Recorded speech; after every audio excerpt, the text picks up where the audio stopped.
Bollywood silver screen presenting event horizon. ये कहानी है भविष्य की, यानी कि सन 2040 की, जहां दिखाया जाता है कि विज्ञान ने अब बहुत तरक्की कर ली है और यहाँ वैज्ञानिकों ने एक बहुत बड़े स्टारशिप को बनाया है जिसके अंदर वो वार्म होल को भी बना सकते हैं और वार्म होल के थ्रू ये कई लाइट ईयर्स की दूरी कुछ ही घंटों में तय कर सकते हैं। इसीलिए स्टारशिप से एक पूरी की पूरी टीम को प्रोक्सिमा सेंचुरी की तरफ भेजा जाता है। जब इनका स्टारशिप नेपच्यून प्लेनेट के पास पहुंचता है तो ये वार्म होल को स्टार्ट करते हैं और देखते देखते पूरा का पूरा स्टारशिप गायब हो जाता है। अगले 7 सालों तक स्टारशिप का कुछ पता नहीं चलता और 7 सालों के बाद यानी कि सन 2047 में एक बार फिर से स्टारशिप वहीं पर अपीयर होता है जहां से वो गायब हुआ था, यानी कि नेपच्यून प्लेनेट के पास। वहीं हमें एक डॉक्टर को दिखाया जाता है जिनका नाम डॉक्टर विलियम है, जिन्हें हमेशा अपनी पत्नी के विजन्स आते हैं जिसकी अब मृत्यु हो चुकी है।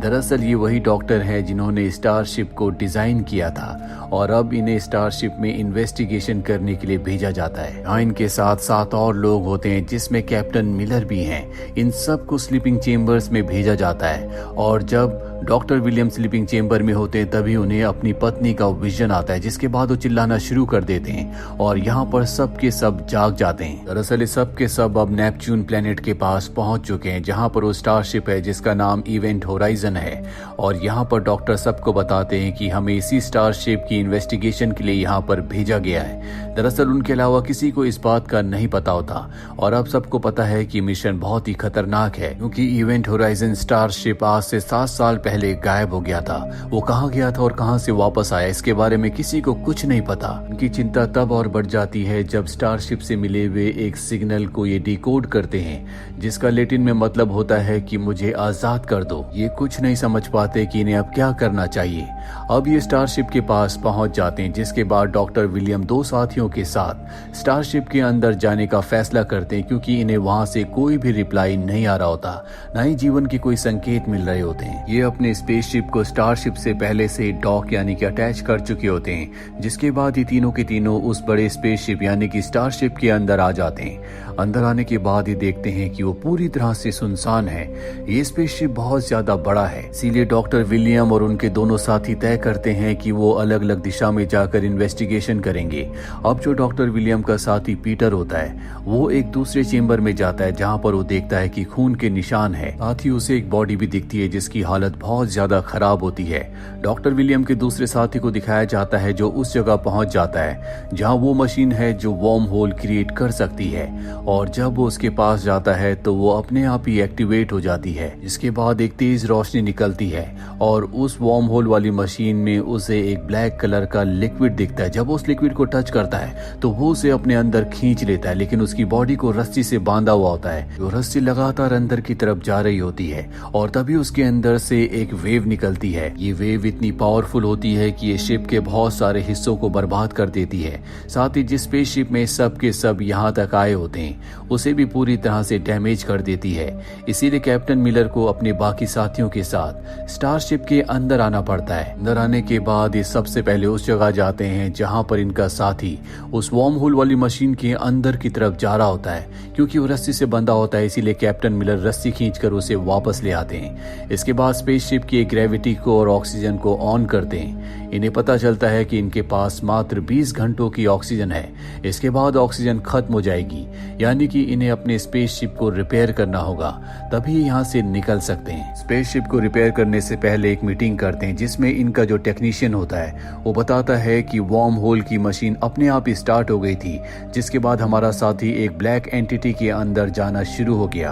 पर यहाँ पर डॉक्टर विलियम कहते हैं कि ऐसा नहीं हो सकता, कोई भी मशीन अपने आप शुरू नहीं हो सकती। कैप्टन मिलर कहते हैं कि हो सकता है कि किसी वजह से वो मशीन ऑन हो गई हो और अब उस मशीन के ऑन होने की वजह से यहाँ यूनिवर्स में यानी कि पूरे ब्रह्मांड में एक दूसरे डायमेंशन का रास्ता खुल गया हो जिसके अंदर हमारा साथी लगातार जा रहा था। हमें उस मशीन को बंद करना होगा, उस मशीन के आसपास कोई भी नहीं जाएगा। ये सब तय करते हैं कि ये उस वार्म होल वाली मशीन के आसपास नहीं जाएंगे और अपने अपने कामों में लग जाते हैं। लेकिन यहाँ पर एक अजीब चीज होती है, सबको हेल्यूसिनेशन होना शुरू हो जाते हैं। किसी को अपना बेटा दिखता है तो किसी को अपना परिवार। इन्हें कुछ समझ नहीं आता कि इनके साथ क्या हो रहा है। कैप्टन मिलर तय करते हैं कि ये पिछले क्रू के रिकॉर्डिंग को यानी कि वीडियो ब्लॉग को चेक करेंगे और जब ये उस वीडियो ब्लॉग को चेक करते हैं तो इन्हें पता चलता है कि जब उन्होंने ग्रेविटी स्पीयर को यानी कि वार्म होल वाली मशीन को ऑन किया था तो कैमरा अपने आप ही बंद हो गया था, जिसके बाद सिर्फ उनकी चीखों की आवाजें सुनाई दी। यहाँ पर अब यहाँ की इलेक्ट्रिसिटी सिस्टम बंद हो जाता है, जिस वजह से डॉक्टर विलियम उस जगह जाते हैं जहाँ से वो सिस्टम को ऑन कर सकते हैं। वहाँ जाने के बाद उन्हें एक बार फिर से अपनी पत्नी के विजन्स आना शुरू हो जाते हैं। वहीं हमें इनके उस साथी को दिखाया जाता है जो वार्म होल के अंदर यानी कि ग्रेविटी स्फीयर के अंदर चला गया था। उसे पैनिक अटैक आता है और वो बताता है कि जल्दी डार्क आने वाला है, तुम सब मारे जाओगे। इसके बाद वो बेहोश हो जाता है। कैप्टन मिलर को कुछ भी समझ में नहीं आता। साथ ही उन्हें अपने उस साथी के विजन्स भी आते हैं जिसकी एक मिशन के दौरान मृत्यु हो गई थी।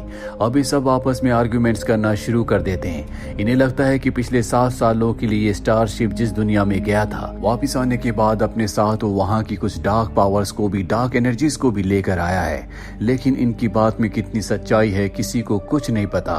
वहीं इनके उस साथी को जो उस पोर्टल के यानी कि वार्म होल के अंदर गया था, जो अब भी बेहोश है, उसकी देखभाल के लिए वहाँ पर मेडिकल टेक्नीशियन होती है और तभी अचानक से उसकी बॉडी गायब हो जाती है। ये देखकर वो पूरी तरह से हैरान होती है कि वो कहाँ चला गया। और इससे पहले कि वो कुछ सोच पाती, यहाँ पर एक पावर आउटरेज ट्रिगर हो जाता है जिसे कंट्रोल करने के लिए वो कंट्रोल रूम में भागती है, जहाँ दिखाया जाता है कि कोई पावर, कोई एंटिटी दरवाजा तोड़कर अंदर आने की कोशिश कर रही है। यहाँ पर डॉक्टर विलियम भी होते हैं। उन्हें देखकर ऐसा लगता है कि उन्हें किसी ने हिप्नोसिस किया हुआ है। वो डोर को खोलने वाले होते हैं कि तभी वहाँ पर लेफ्टिनेंट आ जाती है जो उन्हें ऐसा करने से रोकती है।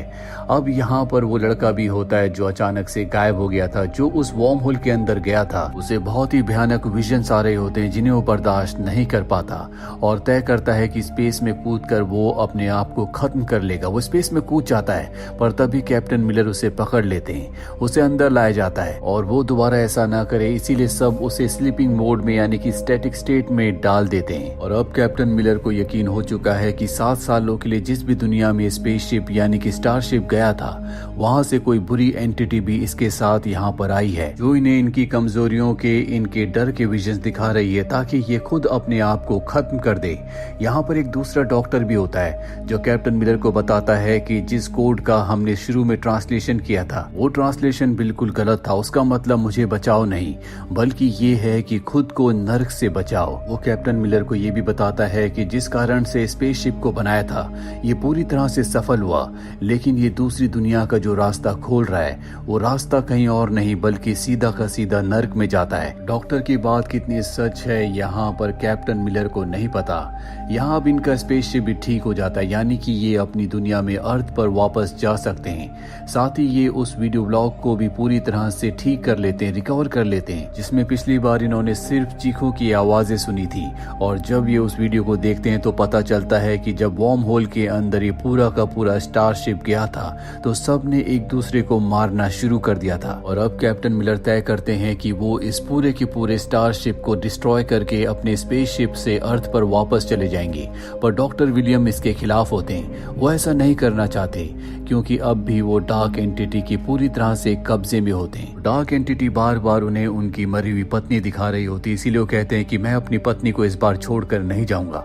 पिछली बार स्टारशिप को बनाने के लिए मैं उसे छोड़कर आ गया था, जिसके बाद उसकी मृत्यु हो गई। डॉक्टर विलियम का दिमाग इस हद तक खराब हो चुका होता है कि वो अपनी आंखों को खुद ही खराब कर देते हैं, यानी कि अब उन्हें दिखना बंद हो चुका है। साथ ही जिस स्पेसशिप से यहाँ पर आए होते हैं उसे भी वो ब्लास्ट कर देते हैं, जिसमें इनका एक साथी मारा जाता है। वहीं हमें मेडिकल टेक्नीशियन को दिखाया जाता है जो अपने साथी के साथ होती है। ये ऑक्सीजन सिलेंडर्स को निकाल रहे होते हैं और तभी उस मेडिकल टेक्नीशियन को अपना बेटा दिखता है और जब वो उसकी तरफ बढ़ती है तो ऊपर से नीचे गिर जाती है, जिससे उसकी भी मृत्यु हो जाती है। डॉक्टर विलियम इसके बाद यहाँ पर अपने एक और साथी को मार देते हैं और अब कैप्टन मिलर तय करते हैं कि वो डॉक्टर विलियम को मार देंगे। पर इससे पहले कि वो उन्हें मार निकले जाते वो देखते हैं कि उनकी एक साथी जख्मी है, वो उसे सहारा देने के लिए जाते हैं और ठीक उसी वक्त डॉक्टर विलियम उस स्पीयर को यानी कि वार्म होल वाली मशीन को ऑन कर देते देते हैं। और अब डॉक्टर विलियम यहाँ पर सबको मारना चाहते हैं। इनका एक साथी बाहर होता है, उसे मारने के लिए वो शूट करते हैं, जिससे इस बड़े स्पेसशिप में होल हो जाता है और सबके सब बाहर की तरफ जाने लगते हैं। पर सब कुछ न कुछ पकड़ के अपने आप को रोक लेते हैं। डॉक्टर विलियम अपने आप को रोक नहीं पाते और वो स्पेस में चले जाते हैं, जिससे उनकी मृत्यु हो जाती है।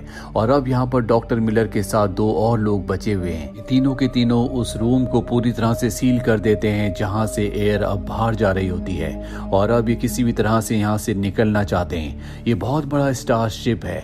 इसके 2 हिस्से हैं। एक हिस्से से वापस अर्थ पर ये जा सकते हैं और दूसरा हिस्सा वो है जहां पर वार्म होल वाली मशीन है, जिसे अब ऑफ नहीं किया जा सकता। इसीलिए तय करते हैं कि ब्लास्ट करके ये स्पेसशिप के 2 हिस्सों को अलग कर देंगे और दूसरे हिस्से से, जिसमें एस्केपिंग पॉड्स है, उससे वापस अर्थ पर चले जाएंगे।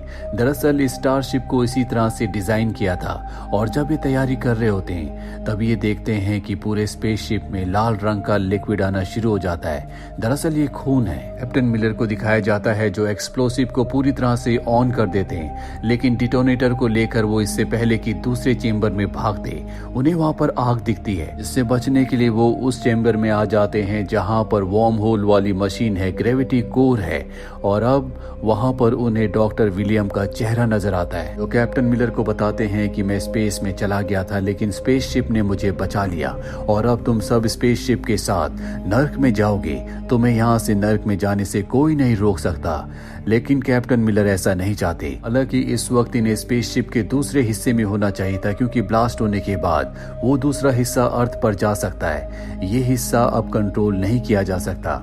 वो चाहते हैं कि वो अपने दोनों साथियों को बचा ले। इसीलिए जैसे वार्म होल वाली मशीन पूरी तरह से एक्टिवेट होने वाली होती है, वो ब्लास्ट कर देते हैं, जिस वजह से उनके दोनों साथी पॉड से यहाँ से निकल जाते हैं और वो देखते हैं कि वहाँ आसमान में एक वार्म होल बन गया, जिसके अंदर पूरा का पूरा शिप चला जाता है, जिसमें कैप्टन मिलर भी हैं। अब ये दोनों बच चुके हैं। इनके साथ वो भी इनका साथी होता है जिसे इन्होंने पहले स्टैटिक में रखा था। ये भी स्टैटिक में चले जाते हैं और ठीक 72 दिनों के बाद इन्हें बचाने के लिए एक टीम आती है और देखते हैं कि तीनों की तीनों स्टैटिक यानी कि स्लीपिंग मोड में है। वो सबसे पहले उस लेडी जो कि कम्युनिकेशन ऑफिसर है उसे जगाते हैं और वो जैसी आंखें खोलती है तो डर जाती है। दरअसल उसे डॉक्टर विलियम का चेहरा नजर आता है, पर ये उसका भ्रम था। इसके बाद स्पेसशिप का दरवाजा बंद हो जाता है और यहीं पर ये फिल्म, ये कहानी खत्म हो जाती है। उम्मीद करते हैं कि ये कहानी आपको पसंद आई होगी।